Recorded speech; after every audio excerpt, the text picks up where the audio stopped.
Hello. Hello, how are we all doing? Hello, mate. Hello. Monsieur Directeur Informatique Magnifique. How is Scotland today? I'm waiting for the rugby comments, and there we go. Hey. Somebody said rugby, didn't they? They did. I was there, Matt. Sorry, I've got video evidence from inside the ground. I went out somewhere else instead, quite frankly. Did So you? there we are. Oh, okay.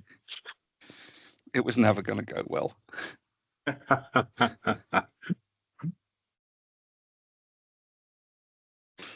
Oh dear. We can bask in that glory and be really disappointed about the first match against Italy, though. Yeah, what happened there? Although Italy are being phenomenal for this. They gave Ireland a good game as well. Oh, they did. They've been amazing.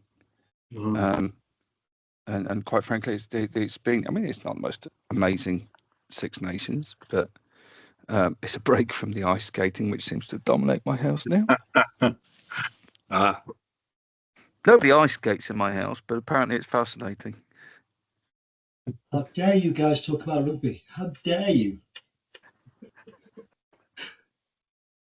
The only man who should be talking about it is Pascal, and he's on the phone. That's probably why it's safe to talk about it right now. Morning. Morning. Morning, Rich. Taking the pain early, Rich. That's what I'm doing. Yeah, there's not much left of the chariot, as Ken's posted to me not so long ago. Yeah. Out there. I think that's probably the best way we can put it. The wheels have fallen off. Yep. Ooh.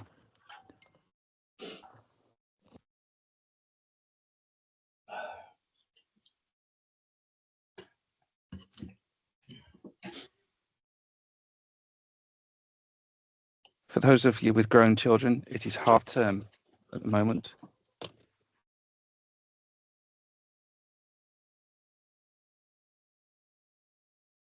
Mine have all flown the nest, Matt, now.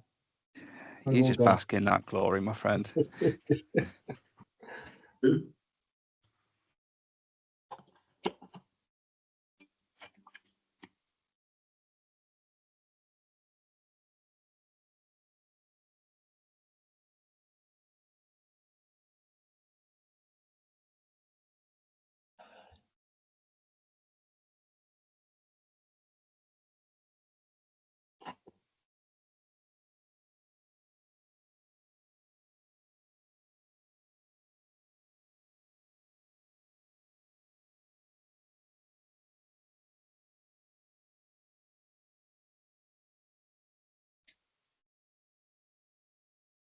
Hey, up.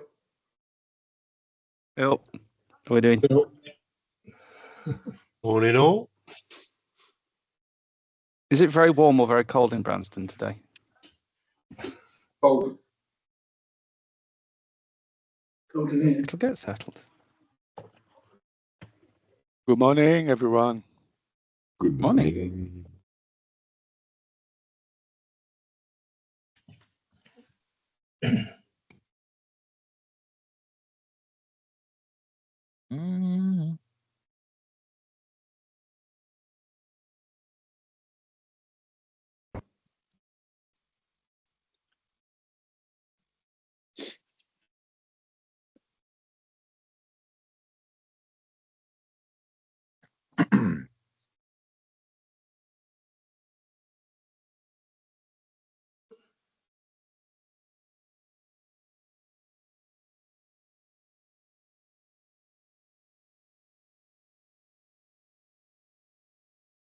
Hello.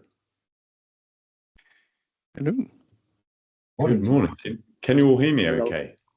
Nice office. Hello. Yeah. Oh, yes. Well, It's good to be the king. That's it. I'm going to see if I can zoom in this camera. I don't think you can. I think that's only Whirlpool that's been set up for it. I'm in Windsor though. Yeah, I think they're trialing it in Whirlpool, which is how come they're able to change it. But I don't know if they've rolled it out everywhere else yet. This for anybody else, this is because all of the cameras are super clever and by default track everybody. But when you've got these lovely glass-walled offices, it tracks everybody that walks past and shifts the focus off the speaker. Well, maybe that's a good thing sometimes. Well, speaking personally, yes, absolutely.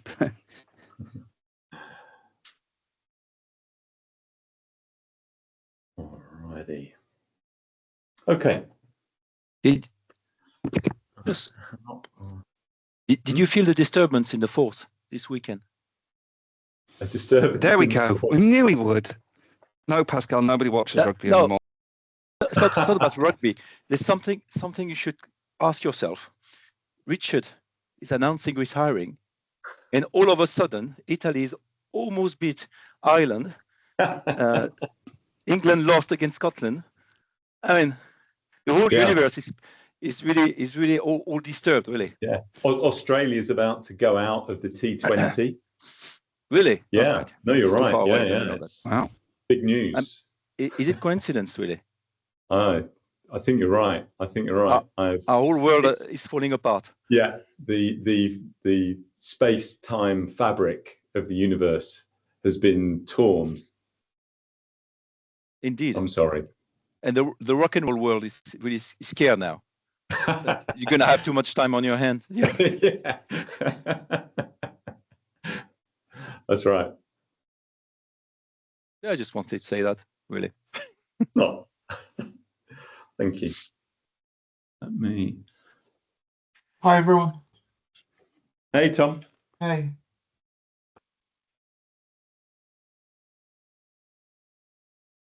All right.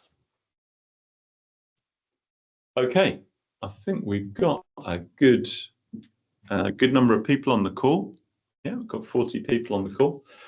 So let's make a start. And yes, I mean, I was actually in my introduction, I was going to touch on what Pascal has just mentioned there. So lots of changes actually happening within PNT. So I was going to go through some of those changes, and you'll have seen my own personal announcement about myself moving on at the end of June. So not quite yet, so you don't get rid of me yet. We've got a few more of these calls to do.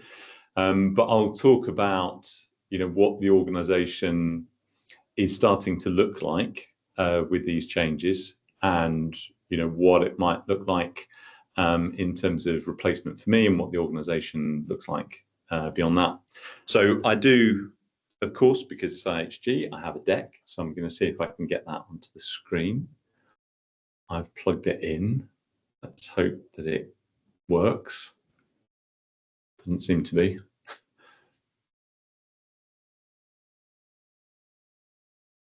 No. Okay. Let me instead then join call.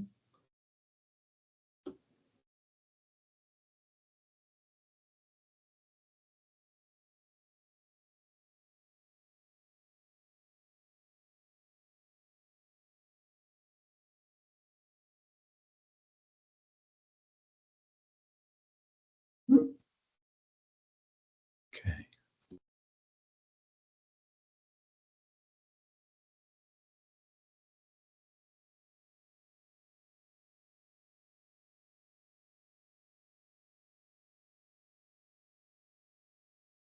Okay. All right. So yeah, just going to run through some changes that happened. It's actually sort of more broadly, really, in the whole of the product and technology organization, P&T organization. So Jolie Fleming's world. but obviously I'll focus more on what's happened in terms of the people that you're interacting with on a day-to-day basis. All right, the first thing, so this is essentially the new organization within P&T. So all of the people that you see on this page are now reporting into Jolie. So this is really a picture of what you might call all of the towers within P&T, within that function, and what they do. Along the top, you've got the two main product areas. So digital and direct channels, which is led by Kim Smith, and enterprise products and integrations, which is led by Lynn Cobb. So they are the main areas where products in those categories, so app, web, PMS, point of sale, GRS, all of those sorts of products will be in one of those two towers, either part of Kim's world or part of Lynn's world. And then sandwiched in between them, you have Victor. So really the P&T world in Greater China is a little bit different because culturally and technically, GC is kind of independent really from the rest of the world. So everything that we have in the P&T world, Victor has within his own organization. So it's really an entire P&T organization within China, within Victor's organization, with some links to some important areas outside of that. But the three of those really represent this product and delivery category, if you like, of teams. And then moving down the page, there's a new organization looking after our technology and security, led by David Jordan. And I'm going to talk about that in a little bit more detail later, and just what changes have happened and how that looks. We then have, hopefully you've seen the announcement of the appointment of somebody called Wei Manfredi, who is leading a new function called Enterprise AI and Architecture. And this really represents the huge focus that IHG, alongside pretty much every other business in the world, is putting on AI, but recognizing that it needs to be part of the architecture of IHG, not just something that is added in, but something that is built into the architecture. And Wei, although I don't know her personally, I haven't actually met her, I understand that she comes with really quite an extensive pedigree of leading global branded businesses in this space. So that's an amazing appointment for IHG to have, as with her leading that area. Then we come down into the global technology deployment and innovation, which is a bit of a mouthful, the GTDI world, Brian McGuinness's world. And this is where, the majority of the people that you're engaging with sit. So in this world, there's myself, my team, Kelly's team, etc., where we're all sitting in that world. So those are really the people that interact with the hotels on a day-to-day basis. And I'll be giving a bit more detail about that part of the function. And then kind of really providing some glue around all of these teams is product operations and performance. So really providing reporting, project management, resource management, those sorts of things for the organization as a whole. So that's what this organization looks like going forward. So you'll see that, for example, Dan Blanchard, you may well have seen the announcement, Dan Blanchard has retired. He's moving on from IHG, which is really why we've got some of these changes happening. And that's, again, one of the things that's driven the change, resulting in David Jordan leading this enterprise technology and security organization. But I'll talk about that in a second. So just going into a little bit more detail within the Brian McGuinness world, as I said, this is the world in which most of the people that you're interacting with on a daily basis are living, so to speak. So the Global Technology Deployment and Innovation, GTDI.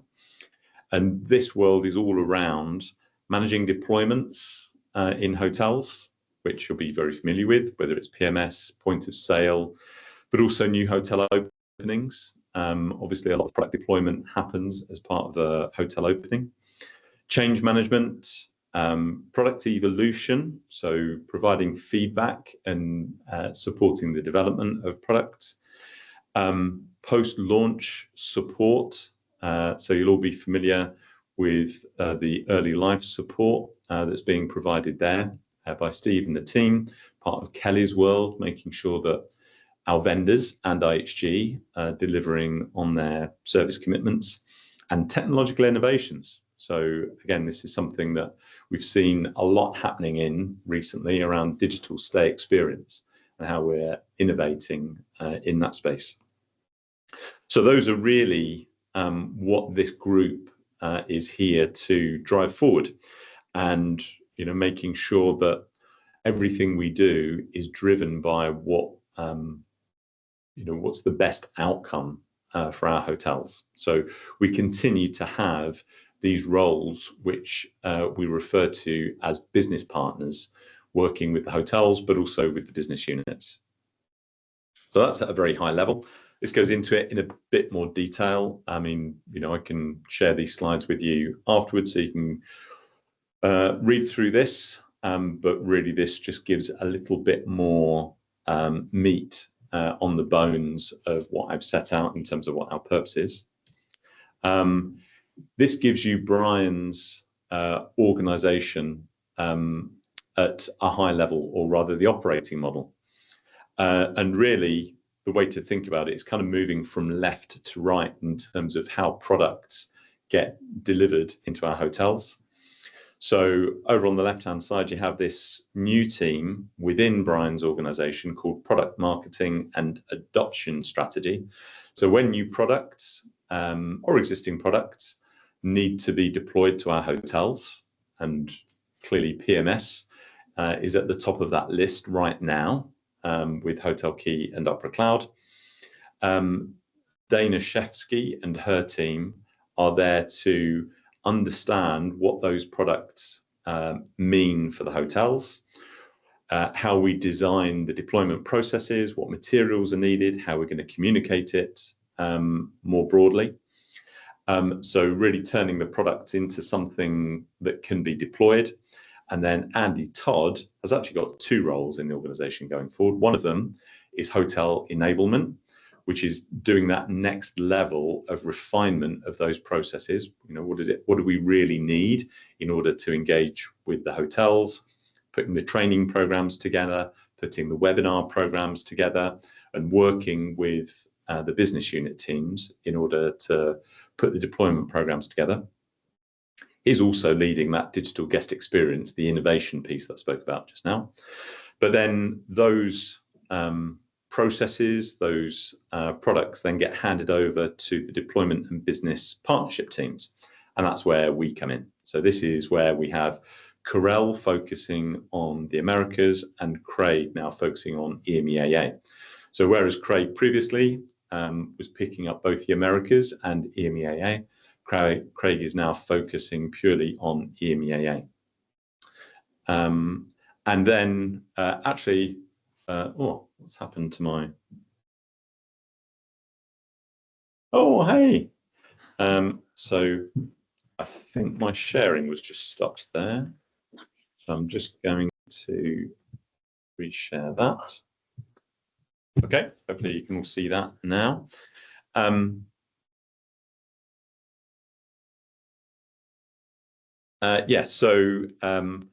We also then see Luke Doherty, who is already head of technology for Six Senses. He's actually got an elevated position now, also looking at Regent and residential, but not from an operational perspective, more from the perspective of what are the right products that we should have in that upper upscale and branded resi segment. So he continues to look after Six Senses with Ma and Mark and Anna as he does today, but he also picks up an additional responsibility because of his experience with Six Senses of thinking about strategically what are the right technology platforms for those other sectors. Now, I'm just going to go into a little bit more detail about the Craig Preston world now, so you can see what the next level down looks like. But just to give you a flavour, that's what Brian's world looks like. Okay, that's Brian's top level leadership team. So I've just talked through all of those leaders and what they do. And you can see Craig still looks very much like Craig did look quite recently. So that's the purpose of having the pictures on that slide. But if we go into Craig's organisation into a little bit more detail, so this is next level down, and I'll just walk through again the sort of headlines here. Could we just make sure everybody is on mute that isn't talking, please? So we have my colleague Sahil, based in Sydney, his team still there, largely unchanged, looking after EAPAC. But one of the changes that is being introduced is a slight change of team name. So previously, these business unit teams were known as Technology Field Services. Going forward, we're going to be known as Business Partnering. So really dialing up that representation of what our role is in terms of engaging with hotels, but also engaging with the business units. So Sahil continues to be Head of Business Partnering for EAPAC. So my role is actually going to be changing. So I am represented there as Head of Business Partnering for EMEAA West. So that is Europe and IMEA. But actually, when I move on, the person that will be taking over from me will be focused on Europe. So they will have a narrower remit, focusing on Europe. And actually, Ahmed, that you can see on there as well, Director Business Partnering from IMEA, he will then be a direct report of Craig's focusing on IMEA. And that is a general theme of some of these changes that you're seeing in the organisation, is rather than having people spread with a wider geography, like Craig, for example, previously being responsible for the Americas and the EMEAA, we're actually narrowing people's focus. So Craig now becomes focused on EMEAA. My role will become focused on Europe. Ahmed becomes focused on IMEA, and we'll actually be hiring a new director for the UK and Ireland, because at the moment Ahmed looks after UK and Ireland as well as IMEA. So again, putting people in positions where they can be a bit more focused on a narrower geography and get a bit deeper into things in that area. So a new role that you'll see within Craig's organisation is a deployment function. So product deployments led by Laura Paget. So you will all be very familiar with Laura, and especially as she's been part of a global deployment team over the last couple of years. But she now gets to lead deployments for EMEAA, reporting directly into Craig. And actually, also, one of the other changes we've introduced into the business unit teams is to give the opportunity for the Hotel Technology Lifecycle Management teams, the HTLM teams, to move into that deployment team to be led by Laura. So for Europe, or rather EMEAA West, that means that Louise, who's joined me here, and her team move into Laura's team. And then two people that do that function for Sahil in EAPAC, Elaine and Annie, they also move into Laura's team. So that means now with Laura and her team, who have obviously been really focused on PMS deployments over the last couple of years, and will still be focused on PMS deployments for the next couple of years, also get the benefit of all of the experience of those HTLM people who have been, yes, involved with PMS deployments, but also doing other things such as IHG Connect or payments or things to do with loyalty, activations in hotels, and a whole host of other things.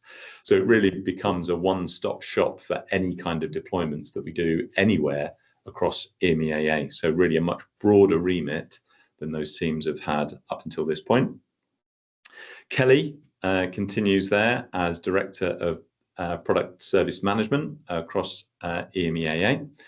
And Tom now comes in as a direct report of Craig's, leading TMS. Now, you will notice that Simon Lambert's name is not on this because there have been some changes to Simon Lambert's organisation. And you may well have seen the announcement that Simon Lambert's position has been made redundant as part of these changes. And Simon will be moving on from IHG at the end of February. I'll talk a little bit more about what's the evolution of Simon's team, but certainly part of Simon's team remains within Craig's world, leading the technology management service from a product perspective. So that's really Craig's organisation.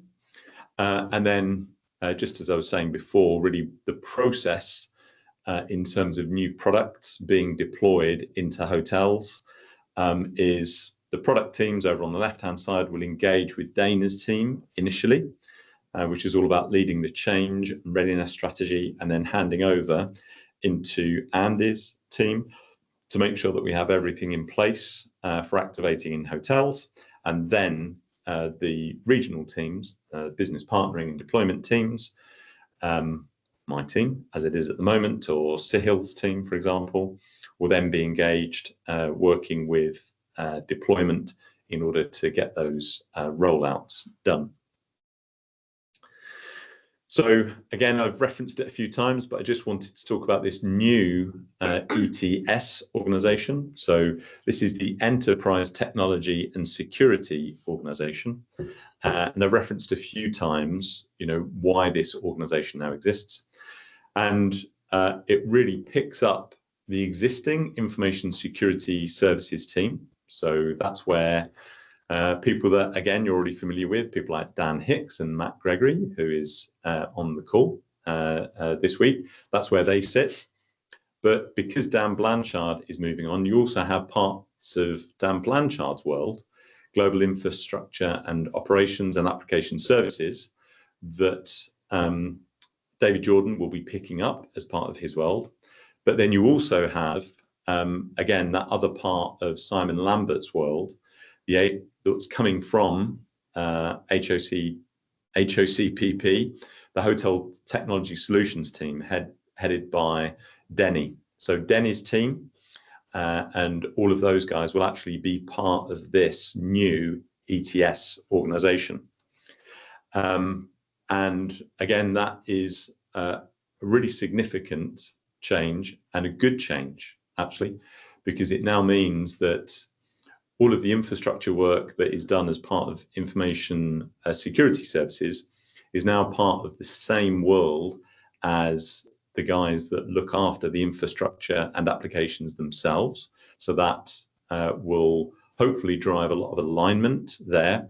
But then you also have Denny's team, who are, as we know, infrastructure experts, but they also understand hotels, and they understand the nuances and the regional nuances that it's necessary to understand when you're designing hotel solutions.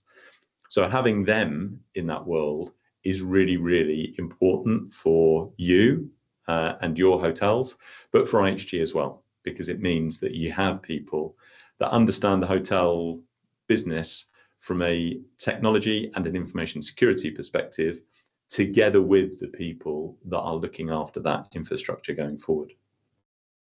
And that's what David Jordan's team looks like going forward. And Denny's team will actually be part of Steve Perry's group within this, so the Security, Technology and Architecture team. So Denny will be reporting into Steve Perry. And you can see there Dan's happy smiling face, hotel security, and again, Matt and his team are part of that world there with their role unchanged.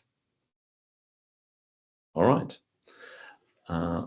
I'll stop sharing there. All right, so that's a bit of an update on the organizations, you know, what's going to be happening once I move on. So there will still be further announcements over the next few months as we, you know, put some of those changes in place. But I wanted to give you a broader context of what's happening in P&T as a whole, but also how things are changing for the people that you're interacting with on a day-to-day basis. And as I said, I'll share that slide deck with you, so you've got some reference, because I know those organizational chart decks can be a bit much to take in all at once, and it's helpful, I know, to understand where people sit and, you know, how things are changing going forward. All right, so I will now move on, going, as tradition has it, over to the ATMs. So I'll hand over to Laszlo. I can see he's come off mute. Thank you for the for the indicator there, but I'll hand over to you. Thank you, Richard. That was half an hour of acronyms and interesting changes within IHG. On the ATM side, Sergey is busy with the NHOPPER meetings, and Antonis is on the call, but he's in Vienna. He's helping out with another conversion of a Ruby hotel. Hi, Antonis. He's listening in. He promised that he would listen in. From our side, just a few topics. The usual suspects. Goals. Our ITM goals, technology leader goals. Don't forget the time. I know it's only we're only mid-February, but the year is progressing well. And especially for the tech ready dashboard, I think we've all seen that it is interesting, or should I say challenging for this year, but we do see progress. There's more hotels turning into green, more and more. I would say the few champions that we've seen, especially since this month, with the latest statistics, it will be interesting to have a chat with them and see what they've done, because it is feasible. And I think one of the main things is once we can get rid of the Windows 10/Windows 11 end of life stories, then obviously the numbers will look much better and much greener, I should say. So that's for tech ready and goals. Little bit of HR update, just to not to confuse with our dear friend Diogo in Portugal, but we have a newcomer this time in Barcelona. His name is Diego. And he started, I think, 2 weeks ago, looking after our Kimpton in Barcelona together with our TMS team. And if all goes well, Diego should be on the call, and if he can switch on his camera and wave to everybody. I did tell him that, don't worry, I'm not going to ask you to do a speech in front of everybody. We can do that later, maybe on another occasion. These are the main updates from us. Richard, back to you. Great, thank you very much, and yeah, welcome to the team, Diego. All right, moving on, we'll now come to property products. So let's start off. Is Barry on? Do you want to give an update on PMS if you're on, Barry?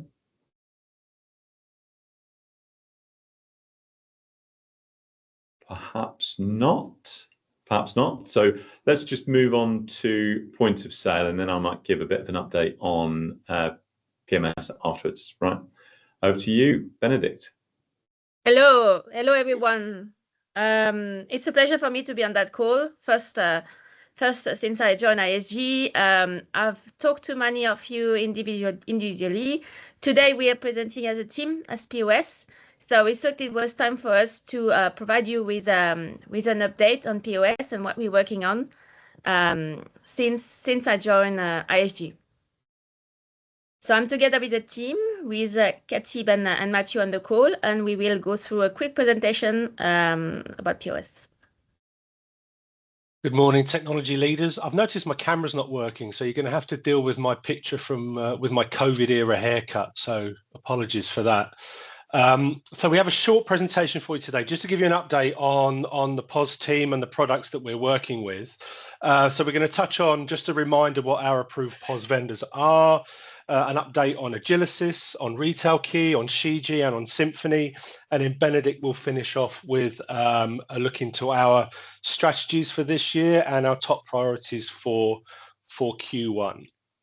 So I'm going to start off with just a quick reminder of our approved point of sale vendors. Now, I'm sure you're all aware of these already, but just as a reminder, our 5 approved point of sale vendors at the moment are Infosys from Shiji, Symphony from Oracle, Infogenesis from Agilysys, Retail Key from Hotel Key, and Silverware point of sale. Now, Silverware might be a new one to some of you, very prevalent in North America and Canada. We're about to go live in our first European Silverware installation in Shepherd's Bush, in an Indigo Shepherd's Bush next month. That's in London. So we'll be keeping an eye on that. And when we have some updates after that go live, we shall obviously let you know. But why approved is best for us? Okay, so just some quick bullet points for you. So number one, IHG standards are baked into those vendor templates. So anything from reporting groups to employee roles to screen layouts to transaction paths, we have worked with those vendors to make sure that when we do install new properties, we almost, we get as close to a cookie cutter approach as we possibly can. All approved point of sales must have an integration with one of our approved PMSs, be that Hotel Key or Opera Cloud. We, of course, have preferential corporate pricing models, and we're always looking at these as well. We're trying to make them as competitive as possible. And from what we're seeing at the moment, we are getting some very, very good pricing from our vendors.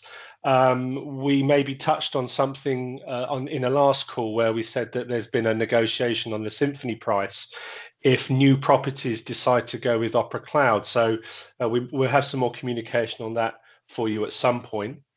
Our service management team are engaged in helping us as well. So if you do have escalations and we're not getting the service that we require, not only does our team help you with that, but the service management team will help us with that vendor management as well.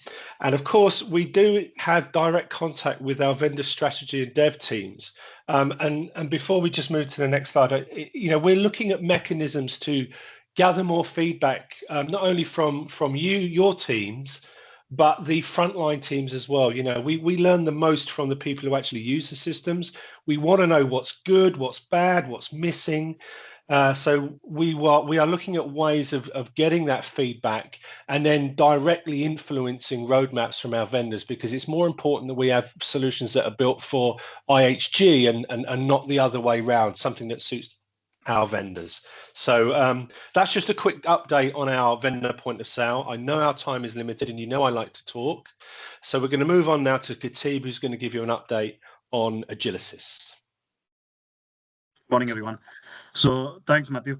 So the idea was to give you an update as to what is the offering available from these solutions. So not just Agilysys, from Shiji and from Retail Key. And when a new hotel opens up, what sort of solutions are available with them?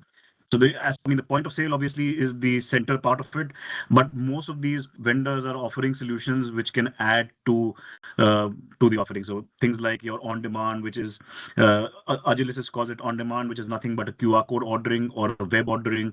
So those solutions are available as default. Things like KDS are available from Agilysys. Kiosks are available. So if a hotel has got a pantry or a marketplace, they could utilize the kiosk component of it. And then the most important thing, which is now very prominent in the F&B world, is the payment side of things. So you've got pay at table or pay at counter. So those kind of solutions are available from Agilysys. So a quick overview of what solutions are available. So the hotels should be aware of what they're getting in.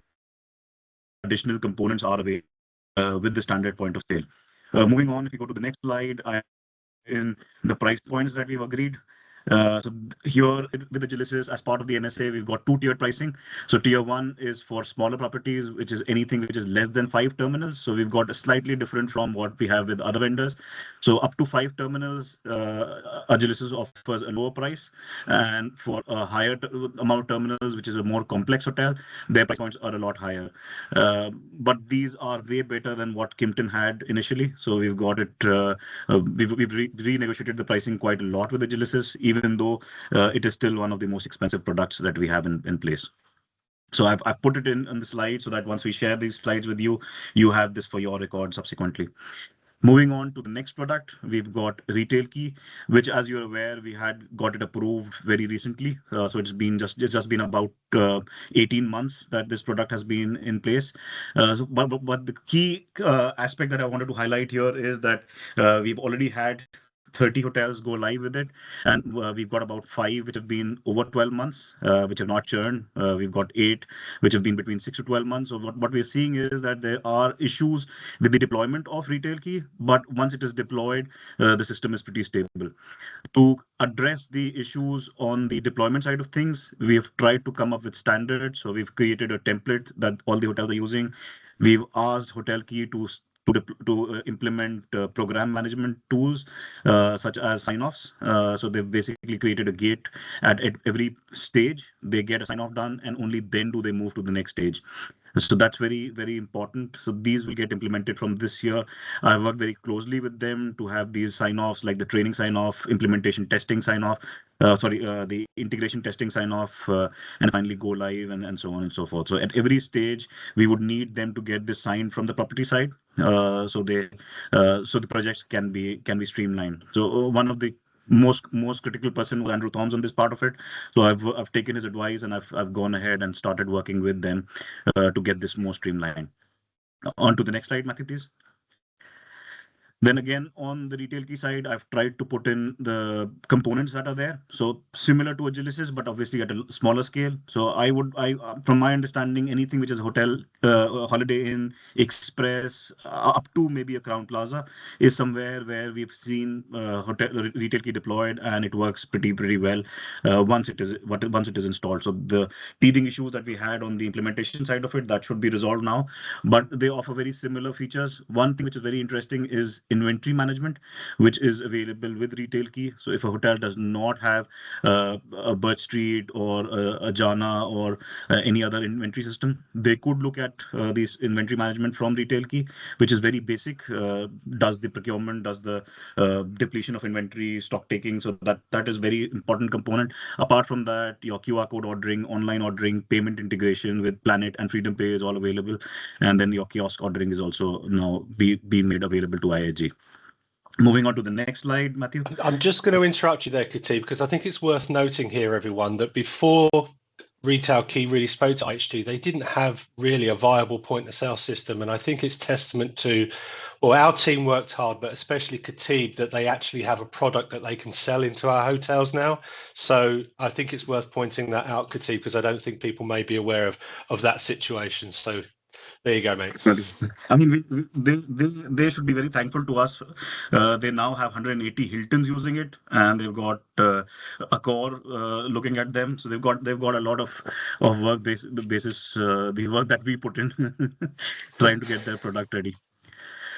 Okay, so here's a quick snapshot of the price points again for you to look at once the slides are shared with you. Moving on to Shiji. So I've tried to maintain the same structure for all of them. Moving on to Shiji, just wanted to highlight, I mean, they're one of the more prominent providers, especially on the APAC region. But European region, they are growing. They've got 130 plus installations. They're working on a lot of interfaces that we need within IHG. More prominent brands that are using them. But more importantly, they are very varied. There's a quite range of hotels that use them. So right from Holiday Inn Express to Six Senses, all of them have got Shiji installed. So that shows how flexible their system is to incorporate different F&B setups. Moving on to the next one, Like I mentioned, that most of these people have a basic point of sale, but then yes, they have got additional modules that can be switched on or switched off. And with all these vendors, the pricing for each of these components is part of the MSA. So if a hotel needs it, they could look at those solutions as part of the MSA that we've signed up with them. Moving on to the next slide, Matthew. So again, with Shiji, we've got two sets of pricing.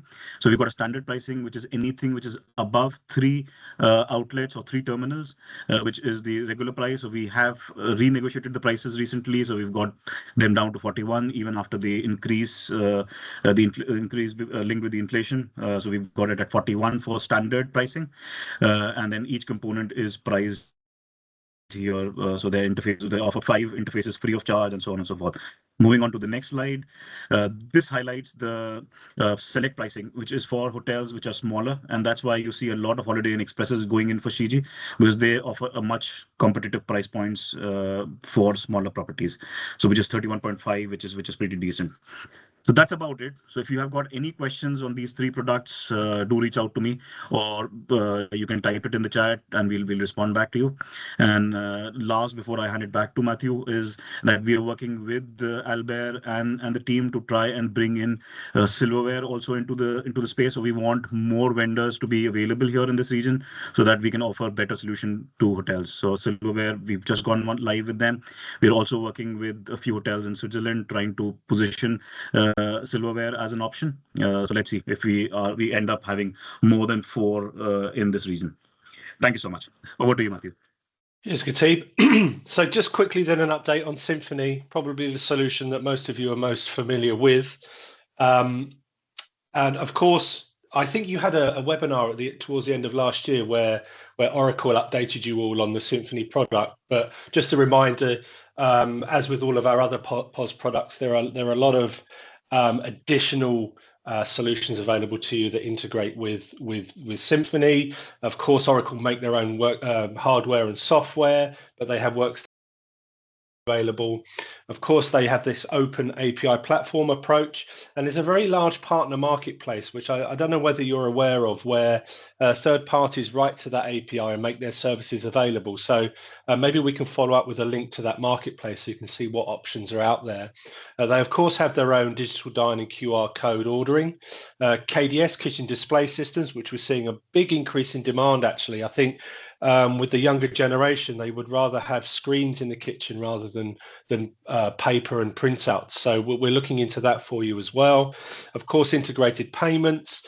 We want to look again at the all-in-one order and pay solutions, where it's one device will be able to take that order at the table side and process a credit card payment and close the transaction on point of sale as well. So we're looking at a few options for you there. Customer order displays for those of you in with some quick service cafes. You can have that order appear on a screen so people can come and collect. Kiosk solutions, loyalty. I'm not sure if you're aware that operating systems at Symphony supports Windows, Android, and Linux as well. So there are options out there for you. If you do need more information, then please reach out. And here's the one that always surprises everyone.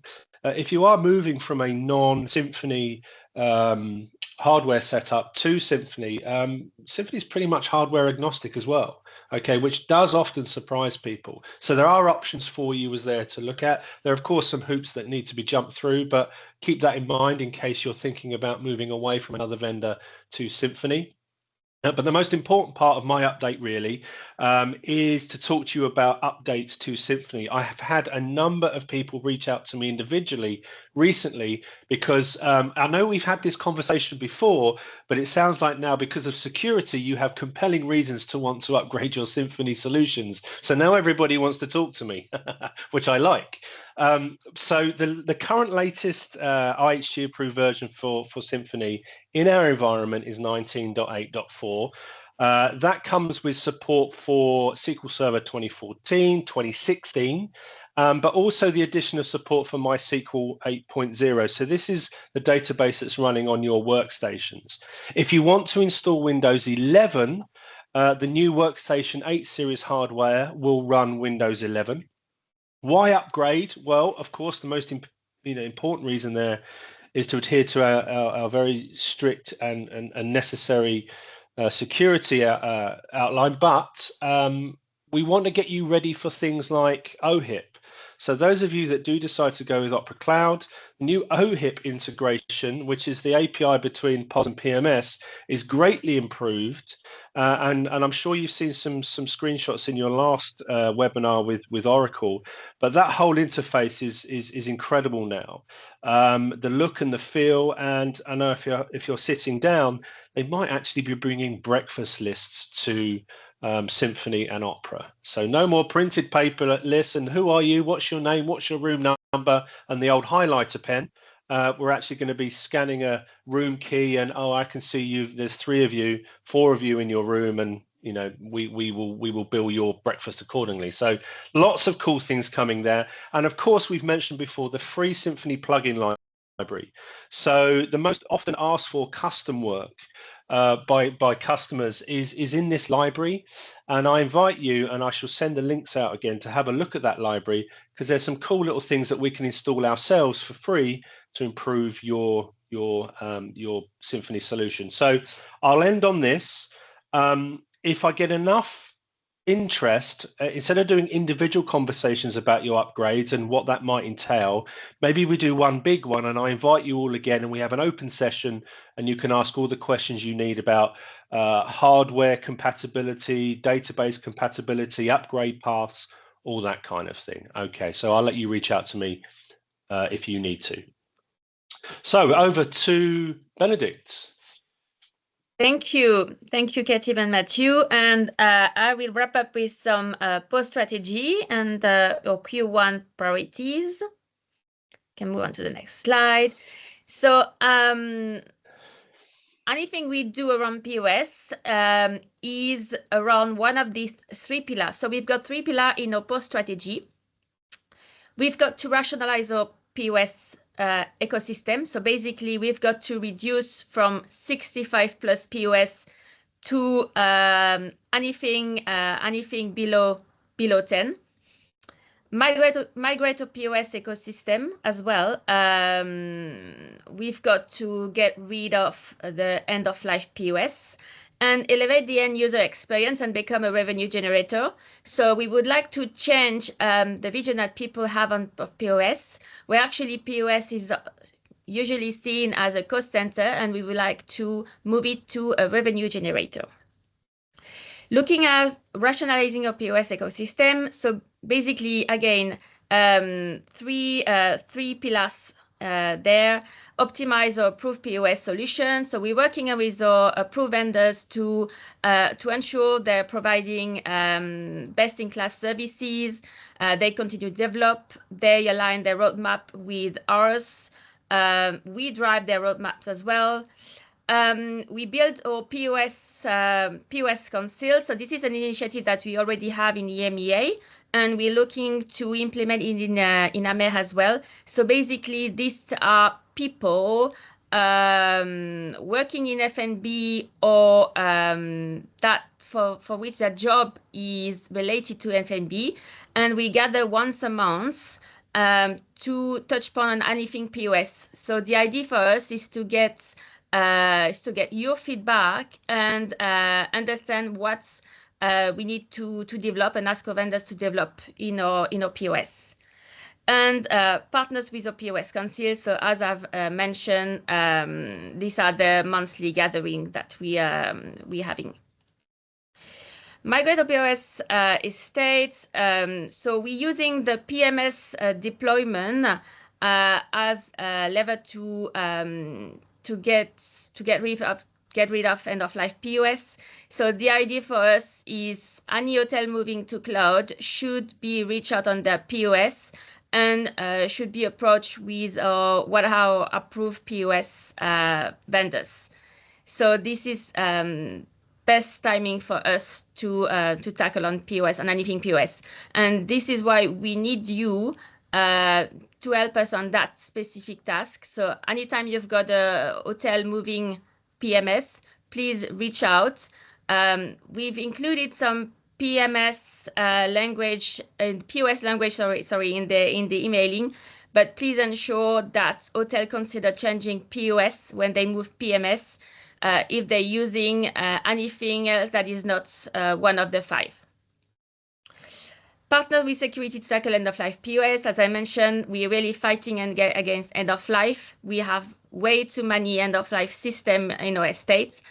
We're looking at how we could block this end-of-life system, but this is not something easy to do. And again, that's why we are doing our best to migrate hotel when they move to cloud. And brand standard, so this is not a question anymore. So we've got the go to start the brand standard process for POS in 2027. So that will be listed end of 2026. So some of you know brand standard is a very long process, and I'm really happy we will start working on it, and we will have in the end some brand standard for POS as well, which will most probably fix lots of issues with POS. And in the end, elevate the end user experience. So we would like to modernize our POS offering. So we're all very familiar with the core POS system, and this is what Katib and Matthew presented to you. So POS is not just a core system, it's an ecosystem. And you have so many new tech that could be used at the hotel level, whether it's digital dine, whether it's KDS, things that actually can help the hotel to make money from POS. And we would like to bring awareness on this solution. Integration with loyalty. This is also something that we brought on the table this year. We start working on it with the loyalty team, and we will have more work in 2027 as well. So this is something we're looking at. And in the end, obviously, we've got some AI, because AI is everywhere today. AI is already embedded in our POS. All of our providers are already have some AI in their systems. However, there is much more we could do. So we are looking at solution we could bring to a network. Looking at the next slide, in terms of Q1, what we been working on in Q1. So this is ongoing. Not to go too much into details, but our main focus for this Q1, we had some, lots of work on Symphony, on which Matthew and Edric in the US been working on to ensure we're ready for Opera Cloud. So, for example, the OIP interface was one of the big things for Q1. We have a new post coming soon. It's called Toast. It will be a POS only for the US markets. The reason why we're bringing it to the list of approved POS vendors is because everyone's asking it there. So we are in the process of certifying Toast, but that will be only for the US market. We're not looking at Toast for EMEA. We've done lots of work with PMS. We've got lots of work with the PMS Move to Cloud team for Hotel Key and Opera Cloud. And Matthew is working hard on Digital Dine to bring you a new solution, a new Digital Dine experience for hotel. So stay tuned, it's coming soon. And this is it for me and for the POS team. Thank you, everyone. Fantastic. Thank you so much. Great to hear updates on all of those. All right. So moving on now to Tom, Owner Products and Technology Management Services. Yep. Morning, everyone. And wow, I definitely know where to come if I'm opening a cafe, restaurant, bar, pub for a point of sale system. A lot of good stuff there. So a couple of updates from me. Tech Ready achievement. So as Laszlo pointed out, we've launched the program now. So thank you everyone for your participation and feedback as well as we move through the next couple of months and the rest of the year on achievement. Looking through the figures from January and February, specifically across EMEAA. In January, we had 47 hotels at 100 100% achievement, and then 77, so an increase in February to 77, 100% achievement. Driving in Europe is Malta. So Malta, we had the Holiday Inn Express, and then the 2 other hotels in Malta joined at 100% in February. So some good results there in moving up to 100%. We are working with specifically Dennis, and had a call with Miguel just around some challenges, and we're starting to pull together a framework of what some learning sessions would be, so that we can take that pockets of success and learnings, and then get those in the diary soon. We've also been working with the deployment teams, the IHG deployment teams, just on the PMS card. So you'll all be familiar with the technology management inventory and the card, the PMS card in Marketplace, IHG Marketplace. We are looking at that card to look at the existing fields to see whether they are still relevant, given that we're moving into the new world of new PMS. And of course, new PMS will be driven through Marketplace as well. So any deployments and interest come through Marketplace, and then those fields in the technology management inventory will be automatically updated. So we're not adding any fields, it's just for awareness. There's no additional ask. In fact, we're looking at the fields and looking at reducing them and rationalizing them a little bit to make them fit for the new world. That won't change your metric, but just for awareness, if you do see changes on that PMS card, that's what they're all about. And then we are celebrating 100 deployments of the Hotel Technology Management Service as well. So last week we sent a video to our own teams. It's just a 1-minute video, but it's 100 hotels across EMEAA that are now deployed with Hotel Technology Management Services. Within that video, we've got our very own Orestes and Nicola. For those that know from Six Senses Rome, he showcased his hotel, just saying thank you, as it was the run up to Valentine's week as well. We were saying thank you to hotels owners for their partnership, and the IT managers as well for their partnership and helping us move forward. So I will share the video in the chat. It's just 1 minute. If you want to take a look, it's a bit of fun. But celebrating that milestone, we often march on forwards and carry on delivering new things. It's good to stand in the moment and just celebrate the 100 hotels. So I think that's it from me. Thank you. Brilliant. Thank you, Tom. Yeah, what a fantastic milestone that is. All right, moving on to infrastructure. So Hotel Technology Solutions. Mr. Bateman, over to you. Hello, good morning. Not a lot from me this month. One notable point is you should have got an email regarding the SMTP relay. So any devices that you have in the hotel, that could be anything from scanners.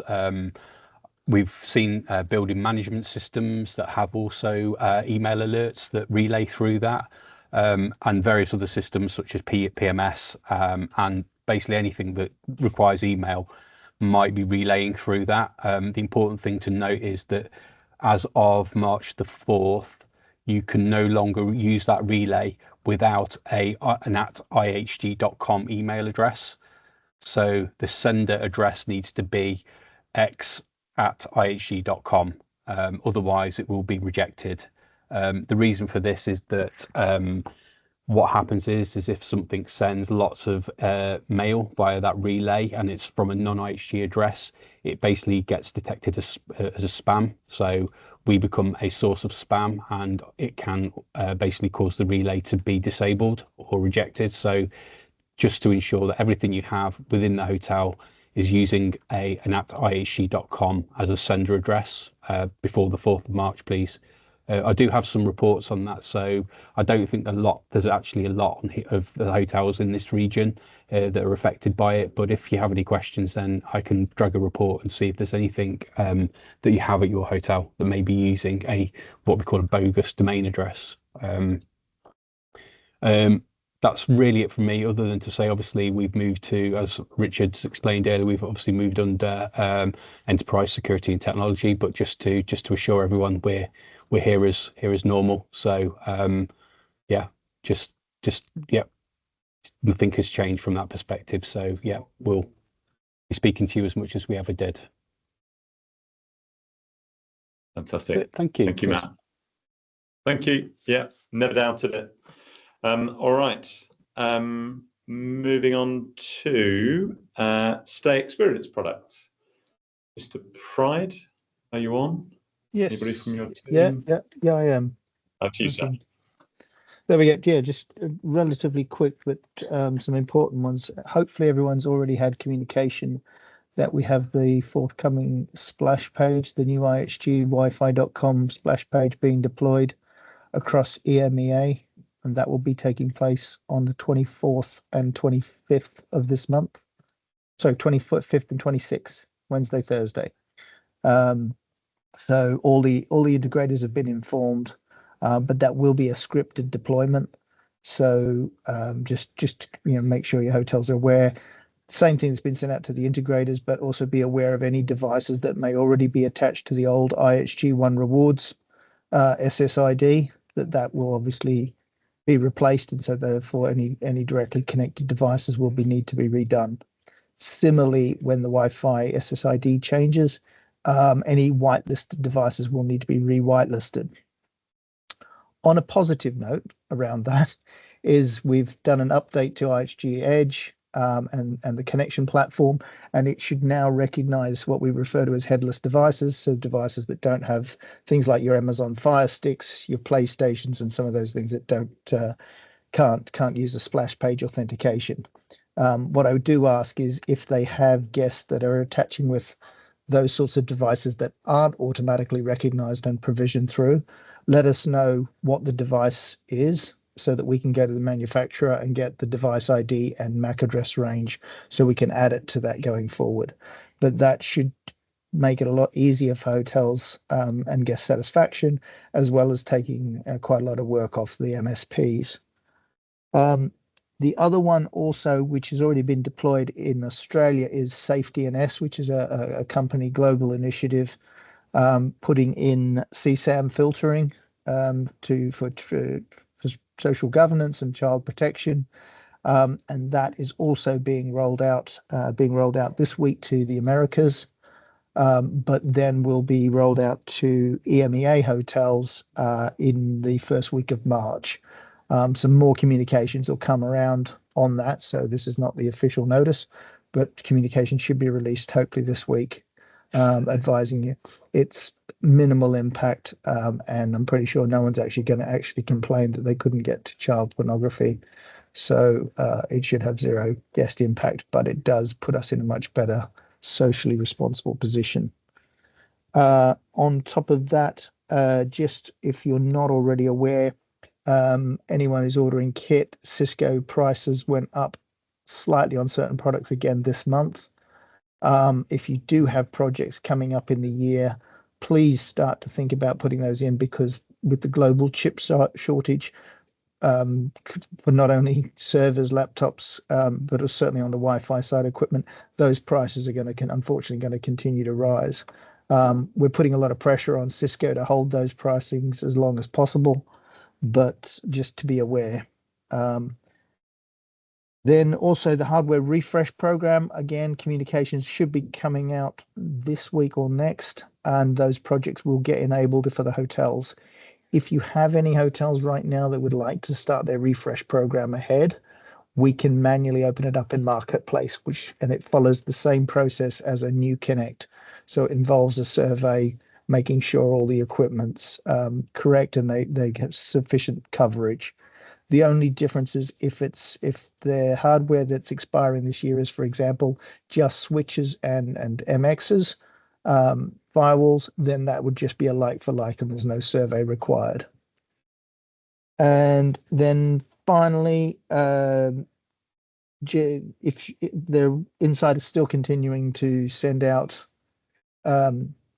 delayed invoices, so backlog invoices to some of the hotels, I believe they've almost caught up. but you will still maybe have some hotels saying, I've just had an invoice from Insight, what's this all about? Or this invoice is great, but it's like 2 years late or a year late. Well, unfortunately, that's process is still going to continue.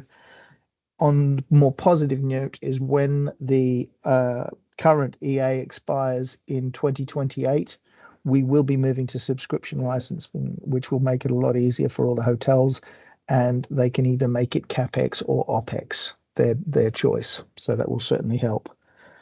Over and above that, I think then Richard will be communicating soon on as the stay products, particularly kiosk and the mobile key projects all gain pace, but they're still they're finalizing their final negotiations on that.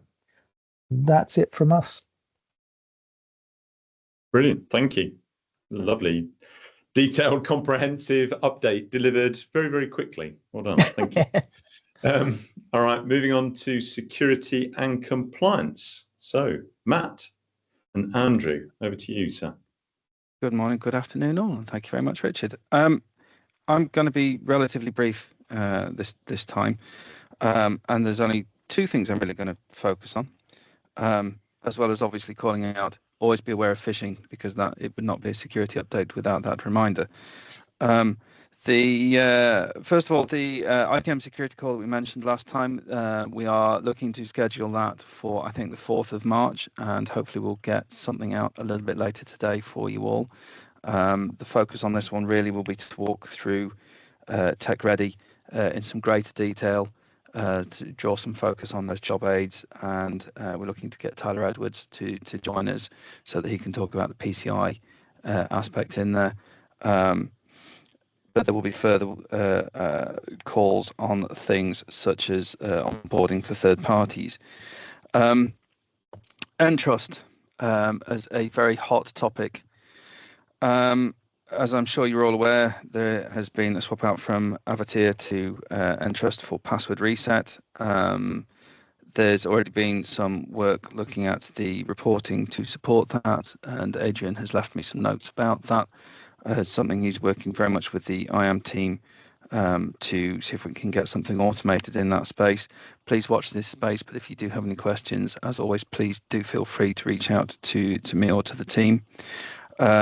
And I believe there's also a session that he's looking to run fairly soon on Entrust. Again, when I have details for that, they'll be shared out with you all as well.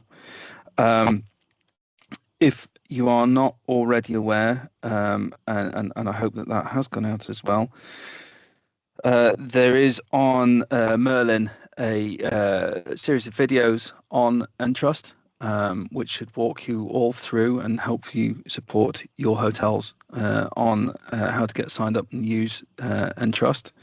There is also a PDF in the Tech Ready team site that should be available to you all.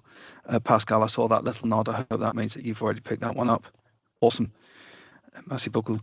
But again, any questions about all of that, hopefully you know where we all are. And that is an excellent question, Dennis. I don't know the answer as to whether or not there is an integrated Windows plugin like Avatir's. I will ask, and then as soon as I know, you will know. But we'll look into that for you. That's pretty much everything that I wanted to call out above and beyond what's already been captured through various other bits of updates. So over to Andrew, unless there's any other questions. Or at the end. So, Mr. Paulton. Morning, everyone. So, as usual, just want to give a quick depth. So, PCI is already underway. Most of you probably get these now. It's moving ahead quite nicely. Just remember what you've got to do. Now, this is the one which I find really good. So, these are the hotels that are now P2PE. Now, there's a lot of work gone into these to get them. The benefits are on the side. This is only just a little sample of the benefits, but from a PCI point of view, it reduces your scope, saves you time and money, It's a much simpler process. There's less findings. And from a PCI, again, point of view, and I'll stress this, there is no pen test. It's not required for a P2PE SAQ. A couple of things to call out. We've taken on the Manila team. So most of you know the people that deal with your SAQs. So they've come from Accenture. They now work for IHG and directly for Tyler. So the people are still the same. So you should still get conversations, emails, chats, all going to be from the same people, thankfully. Again, findings, you've still got 90 days to submit them. We've still got 2025 findings. And the thing I want to say there is, if you're closing a finding from 2025, it's not going to be a finding in 2026. So you've got to kind of like look at that from moving forward. Just prepare for your SAQ, work on any findings, and that's pretty much all I've got to say about it, really. So thanks to those that have P2PE. Great job and good luck. See you soon. That's it from me. Brilliant. Thank you very much. But keep your microphone unmuted, because now we move on to service management. Mr. Meredith, over to you. Thank you, Richard. Hello, everyone. Only a couple of quick updates, really. Just to let you know, we've still got our fingers on the pulse with MyID and the problems we're facing with those at the moment. Aware of new issues with interaction with IHG University. They've seen a comment this morning that the managers were missing off a lot of users there. So trying to understand what keeps breaking between the different integrations with MyID. So continue to work on that. Ticket numbers have come down and gone back up a little bit. So we're continuing to monitor and work with those on that. We've got our friendly Australian lady leading the charge with that as well. So that's good. Just a couple of other things to call out. The Oracle hosting platform, hopefully you've got maintenance notification. There is a full downtime tonight, actually, for 6 hours, which is a bug fix that they're implementing. And then another downtime as well, slightly longer, of 9 hours coming up on the 23rd as well. So just those to be aware of. And that is all I have, Richard. Brilliant. Thank you very much. All right, let's move on to Q&A. I've seen there's been some in the chat, but it looks like those have been answered by and large. But any other questions?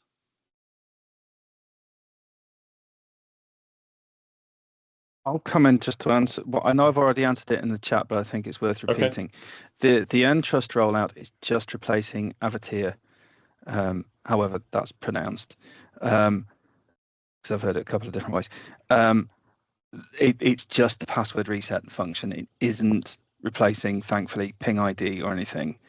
There are some other options within Entrust for the authentication you can use for your password reset, which does include Ping ID, and we would always steer in that sort of a direction anyway. But it doesn't change the standing requirement for Ping ID for authentication into internal systems, or indeed replace Ping ID at all. So please don't worry about it too much. But at the same time, please also feel free to ask questions about it at any point, even if you think it's a simple one. Do have a look at the videos that are on Merlin. Do have a look at that guide that Adrian has put together. I think that those will help tremendously in answering your questions as well. And there are other languages available, I think, on some of them. Great. Thanks, Matt. All right. Any questions? Any follow-up questions on Entrust or anything else that you've heard, or anything else indeed? Oh, sorry. Didn't raise my hand. Sorry, Dennis. Who's going to go first? Go on, Pascal. Pascal will go first. There you go. Just, sorry, it was just because it was just about what Matt just said, so maybe it makes more sense. Okay. Matt, I didn't look at Entrust very much, really, but if it's just replacing how you actually change your password, but it introduced the necessity to have a double authentication just to change your password, because you need to enroll a ping ID authenticator or grid card or whatever. Yeah, I think you can use Google Authenticator and some other bits and pieces for it, but it's introducing the two-factor authentication for your password reset, rather than let's move all the numbers around into a sequence sort of thing. Right. Okay. That doesn't mean that after they have enrolled in the Enroll and Entrust with double authentication, they would need a double authentication for MFA for the rest of the applications, right? Like Merlin and so on. Yeah, no, the multi-factor authentication for Merlin and everything that's still there. That's still, but that's a separate thing. But it is a different thing. So when I've got it set up on my ping ID, but I've got two ping ID things. One is for Merlin and one is for password reset. Okay. All right. Okay. Good. Understood. And it worked quite well when I played with it as well. If that helps. No, it does. It's not like it's not difficult. It was just a bit sudden, to be honest. And the problem we have, it applies to in each Merlin account, and we have people really not able to actually log on every 60 days just to keep the account alive. So when you put MFA on password change, it's going to make our life very, very difficult, and their lives very, very difficult. Let's pick that up outside and let's keep. But that one. No, Pascal, I'm hearing you on this. I think let's pick that up as a separate. Well, it's too late anyway, Matt. But that's another story. There's always improvements we can find in processes, so let's keep looking at that one. Okay, thank you. Denis, over to you. My question is to David Bright. Recently I was looking at the Meraki dashboard, and now is a new section concerning the door locks and everything. And in this section, it actually, when you choose a Zigbee controller, it shows certain supported models of Meraki, and none of those models are actually the models of Wi-Fi 7 that are approved by IAG. Do you have any information on that? Like, are we certain that the Wi-Fi 7 modules will work as a Zigbee emulator for ASABWay, for example? Do you know? I will double check, but I believe so. Yes. I think it's just simply that they haven't updated some of the screens, because as according to Cisco, everything that the previous Wi-Fi 6 products did is emulated in the new Wi-Fi 7 and that capable products as well. But I'll get confirmation on all of that. We're actually waiting. Hopefully, they're going to have by the end of this year development so that we can enable both Zigbee and BLE out of the same EP, which is not currently permissible. But I'll get confirmation that it is, and then also get a date as to when the screens get updated. Right. Okay, Dennis. Yeah, okay, right. Thank you. Right. Orestes. Hi, everybody. Just to keep it a bit easier, also a question for David. David, regarding IAG Wi-Fi, have you received comments, feedback that this video playing, this 8-second video, at least in my first property, it's really a kind of painful video in a lot of cases for guests? Because if you skip this video, if you try to do something this moment of this 8 seconds, the whole connection breaks. So there are a lot of people that they are very impatient. So is there a possibility, flexibility, that we can say we remove it, or because of advertisement, we still keep it? Okay. Yes, we've had the feedback. So I think that's currently being reviewed to the point that the question was asked recently, can we remove it by brand? We can remove it by individual hotel. So it is a disable enable piece. But from digital guest experience and particularly from the drive from loyalty, they want a good robust explanation as to why you have to, not just guests aren't that happy. but the question's also been asked about disabling it across the board. So I think that feedback has been quite consistent. There's been a lot of positive result from the video, but I think, it's like all things. Are there more positives or negatives? But it is the potential that we can disable it in circumstances, and it is being considered. The feedback's definitely been there. I mean, to be honest, David, productivity and enrollment in the one hotel that has been already implemented has grown. So that looks amazing, to be honest. Yeah, I mean, there's a big push. I will be transparent. There's going to be a really big push for any of the hotels that are not on Connect and enrolled to Connect. That's going to be our drive for this year, because we put another 1.5 million in loyalty members on purely through the Wi-Fi. That's brilliant. Okay, so no information more needed from us per hotel as feedback on this. No. I mean, if you've got a specific hotel, particularly if it's got a low bandwidth and therefore that video is a real impact, then let us know. We can shut it down by that hotel, the individual site. Okay. But we need this is causing guest love to drop those sorts of things. We need a good strong case. Great. Thanks for that. Great. Thanks, Orestes. Thanks, David. Pascal. Yes, question about PMS. When do you think we're going to start receiving information from Oracle? Because last communication was like we would be contacted directly. Yes. I'm starting to get the feeling that we would need to contact them and start pushing. No, I think your first contact is going to be from IHG. So actually, I've already mentioned Laura has the responsibility of picking up that PMS deployment, whether it's Hotel Key or whether it's Oracle, with her new expanded team across EMEAA. And she will be communicating with hotels that are on Opera hosted next. So she has actually already communicated with, I think it's about 50 hotels that are on Opera hosted, but are largely candidates for Hotel Key. So they've been contacted first because, the processes and so on are in place right now with Hotel Key. I think there is still some, agreement or refinement to do with Oracle to do the migrations from Opera hosted to Opera Cloud, which is where the majority of the CMH hotels will be moving to. So that is definitely sort of next on the priorities, and it will be very soon. I know this is a conversation that I have with Laura very regularly, just so you know, because I also want that communication to be going out.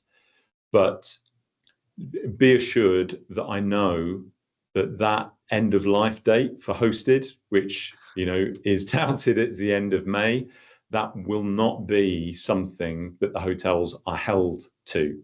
That we do have that agreement with Oracle, so that's not going to be the challenge. No. But there are some things that have to be in place. I know that, but we have another deadline, is the digital invoicing in France. Yes, so we need to migrate to Opera in September. Yeah. We need to migrate to Opera Cloud to actually get the ball rolling on the next one, and that's that's okay. That's mostly the concern. And just another question about still with Opera Cloud comes OSIM, I think, which is a new sales and catering. Yeah. Not sure I asked a question already, but will we move from Delphi to sales and catering, or will we continue to have Delphi? No, well, again, technically, a little bit like we have with point of sale, we have no brand standard around the sales and catering product. So it's still, the recommendation is Delphi. And I do believe, although it isn't the case yet, but I do believe we will have a brand standard for Delphi or IHG groups and meetings going forward at some point. I don't know when that will be. But as far as I'm aware, there's no intention to move away from Delphi as being the recommended sales and catering product.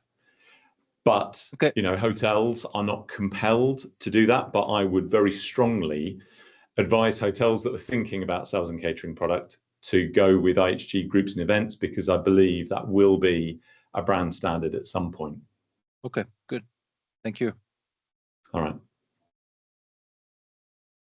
All right. Anything else? We're just coming up to time. Any other questions? Hi, Richard. It's Ronald. Oh, who was that?